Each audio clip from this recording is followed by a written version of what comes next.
नमस्कार। चलिए आज हम सब मिलकर एक बहुत ही जरूरी विषय पर बात करते हैं, डायबिटीज, जिसे हम आम भाषा में शुगर की बीमारी भी कहते हैं। पर यहाँ हम कोई डर या घबराहट की बात बिल्कुल नहीं करेंगे।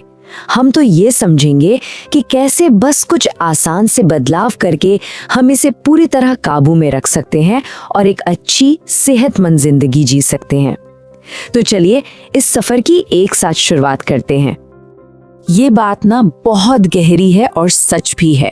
शुगर की बीमारी के सबसे बड़ी दिक्कत यही है कि ये चुपचाप धीरे धीरे शरीर को अंदर से खोखला करती है। क्योंकि शुरुआत में कोई दर्द महसूस नहीं होता तो अक्सर हम इसे गंभीरता से नहीं लेते, लेकिन जब तकलीफें शुरू होती हैं, जैसे आंखों में, किडनी में या पैरों में, तब तक अक्सर काफी देर हो चुकी होती है। इसीलिए इसे शुरू से ही संभालना बहुत ज्यादा जरूरी है। तो सबसे पहला सवाल जो मन में आता है वो यही है कि आखिर ये ब्लड शुगर बढ़ता क्यों है और ख़ास तौर पर बढ़ती उम्र के साथ ये समस्या ज़्यादा क्यों देखने को मिलती है। चलिए इसे बहुत ही सरल भाषा में समझने की कोशिश करते हैं। ऐसा सोचिए, हमारे शरीर के हर छोटे से छोटे हिस्से को ताकत के लिए यानी ऊर्जा के लिए शुगर चाहिए होती है, और इंसुलिन वो चाबी है जो इस शुगर के लिए दरवाज़ा खोलती है ताकि वो शरीर के अंदर जा सके। अब डायबिटीज़ में क्या होता है, या तो ये चाबी ठीक से बनती नहीं या फिर ये सही से काम नहीं करती, और नतीजा शुगर दरवाजे के बाहर यानी हमारे खून में ही जमा होती रहती है और धीरे धीरे शरीर के अंगों को नुकसान पहुंचाना शुरू कर देती है। बढ़ती उम्र के साथ शुगर बढ़ने के कुछ खास कारण होते हैं। देखिए, एक तो हमारा चलना फिरना, मेहनत का काम थोड़ा कम हो जाता है। दूसरा, खान पान में भी बदलाव आते हैं, मीठा और मैदे जैसी चीज़ें बढ़ जाती हैं। फिर जीवन में चिंता और तनाव भी कई बार बढ़ जाते हैं। नींद भी ठीक से पूरी नहीं हो पाती और कभी कभी हम दवाइयाँ भी समय पर लेना भूल जाते हैं। ये सारी छोटी छोटी बातें मिलकर शुगर को बढ़ा देती हैं। अच्छा, अब हम कुछ ऐसी आदतों पर नज़र डालेंगे जो हमें देखने में बहुत छोटी और मामूली लगती हैं, लेकिन हमारे शुगर लेवल पर बहुत बड़ा और बुरा असर डाल सकती हैं। ये वो गलतियां हैं जो हम में से कई लोग शायद रोज अनजाने में ही कर रहे हैं। जरा एक पल के लिए सोचिए, क्या इनमें से कोई आदत हमारी दिनचर्या का हिस्सा तो नहीं बन गई है? कभी कभी हमें पता भी नहीं चलता और हम धीरे धीरे अपने ही शरीर का नुकसान कर बैठते हैं। चलिए इन आदतों को एक एक करके देखते हैं। कितनी आम है ये आदतें, है ना? जैसे आज शुगर ठीक लगी तो सोचा चलो दवा छोड़ देते हैं, ये बहुत खतरनाक हो सकता है। या फिर सुबह का नाश्ता ही छोड़ देना, रोज रोज सफेद चावल या मैदे की रोटी खाना, खाकर तुरंत लेट जाना या सो जाना, दिन भर ज्यादातर बस बैठे ही रहना, चिंता को मनी मन में दबा कर रखना और रात को ठीक से नींद पूरी ना करना। ये सभी आदतें धीरे धीरे हमारे शुगर को बेकाबू करने का काम करती हैं। लेकिन चिंता की कोई बात नहीं है। अब हम गलतियों से हटकर समाधान की तरफ बढ़ते हैं। यहाँ 7 ऐसे सुनहरे नियम हैं जिन्हें अपनाकर अपनी सेहत की बागडोर अपने हाथों में वापस ली जा सकती है।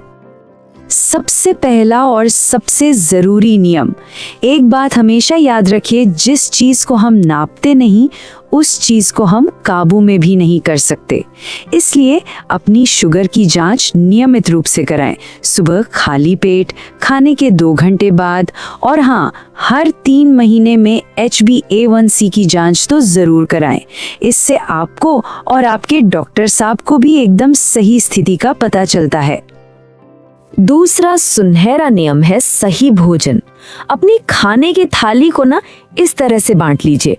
आधी थाली हरी सब्जियों और सलाद से भरिए, 1/4 हिस्से में दाल, दही या पनीर जैसा कोई प्रोटीन रखिए, और बाकी बचे 1/4 हिस्से में 1 या 2 रोटी या थोड़े ब्राउन राइस रखिए। याद रखिए, हमें पेट भरना है, शुगर नहीं बढ़ानी। शरीर में इंसुलिन को ठीक से काम करने में मदद करने का सबसे आसान और सबसे अच्छा तरीका है रोज चलना। कोशिश करिए कि रोज कम से कम 30 मिनट तेज कदमों से जरूर चलें। अगर हो सके तो खाना खाने के 10-15 मिनट बाद एक हल्की सी सैर करें। यकीन मानिए, चलना इंसुलिन का सबसे अच्छा दोस्त है। ये 3 नियम जीवन में एक संतुलन लाते हैं। पहला, रोज एक ही समय पर खाना खाने की आदत डालें। दूसरा, जब भी चिंता या तनाव महसूस हो तो कुछ देर रुककर गहरी गहरी सांसें लें या प्रार्थना करें। इससे मन को बहुत शांति मिलती है। और तीसरा, रात में 7 से 8 घंटे की गहरी नींद लेना बहुत ज़्यादा ज़रूरी है। एक शांत मन और आराम किया हुआ शरीर शुगर को कंट्रोल में रखने में बहुत मदद करता है। और ये है 7वां और सबसे ज़रूरी नियम। इसे बहुत ध्यान से सुनिए। कई बार हमें लगता है कि अब तो शुगर ठीक है तो दवा की क्या ज़रूरत है, लेकिन ये एक बहुत बड़ी और ख़तरनाक गलती हो सकती है। अपनी दवा कभी भी किसी भी हालत में डॉक्टर से पूछे बिना बंद या कम बिल्कुल ना करें। ये फैसला सिर्फ और सिर्फ आपके डॉक्टर का है। तो हमने इस समस्या को भी समझा और समाधान के रास्तों को भी जाना। अब सवाल ये है कि हमारा अगला कदम क्या होना चाहिए। चलिए एक नई और सेहतमंद शुरुआत की बात करते हैं। आगे बढ़ने से पहले एक बहुत ही ज़रूरी बात, यहाँ जो भी जानकारी दी गई है वो सिर्फ आपकी समझ बढ़ाने के लिए है। इसे डॉक्टरी सलाह का विकल्प बिल्कुल न समझें। हर किसी का शरीर अलग होता है और उनकी ज़रूरतें भी अलग होती हैं। इसलिए अपनी दवा या इलाज में कोई भी बदलाव करने से पहले हमेशा अपने डॉक्टर से ही बात करें। देखिए, आपको सब कुछ एक साथ बदलने की ज़रूरत नहीं है। एक छोटी सी अच्छी सी शुरुआत करें। आज से ही बस इन 2 आदतों को अपनाने की कोशिश करें। अपनी थाली को सुधारें और रोज़ थोड़ा चलना शुरू करें। आप खुद देखेंगे कि ये छोटे छोटे बदलाव भी कितना बड़ा फर्क ला सकते हैं। आखिर में बस यही कहना है कि डायबिटीज को एक सजा की तरह मत देखिए। इसे एक चेतावनी समझिए, एक मौका जो कुदरत ने आपको अपनी सेहत पर ध्यान देने और अपनी जिंदगी को और भी बेहतर बनाने के लिए दिया है।